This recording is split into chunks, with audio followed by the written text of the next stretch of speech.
Kita akan membahas tentang dinamika rotasi dan keseimbangan benda tegar. Subjek yang akan saya bahas adalah momen gaya. Dinamika rotasi adalah ilmu yang mempelajari mengenai pergerakan benda yang berputar pada poros atau titik tumpunya.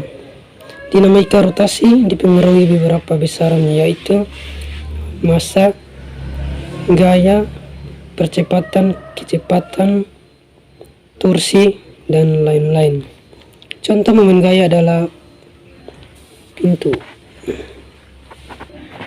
Momen gaya atau torsi. Momen gaya adalah besaran yang dapat menyebabkan benda dapat berputar atau berotasi.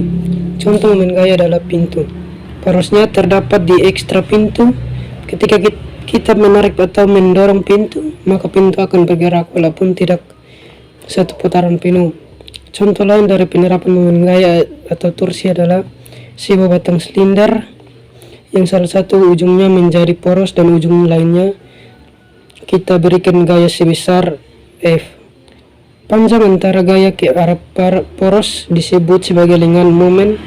Ketika gaya diberikan ke salah satu ujungnya, maka gaya tersebut akan menyebabkan batang silinder berputar terhadap porosnya. Arah gerak silinder yaitu searah putaran jarum jam atau sesuai gaya yang diberikan. Persamaan matematis untuk momen gaya atau torsi adalah tahu sama dengan F kali R sin theta. Untuk kasus ini sudutnya 90 derajat karena tegak lurus, maka sin 90 derajat sama dengan 1.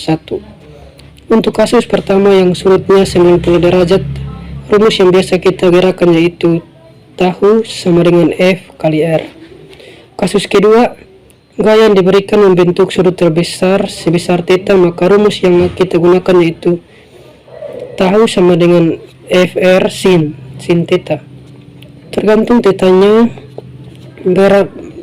berapa di mana tahu adalah momen gaya atau torsi dalam satuan Newton meter. F adalah gaya dalam satuan Newton. R jarak gaya dari poros dalam satuan meter. Theta adalah sudut antara F dan R.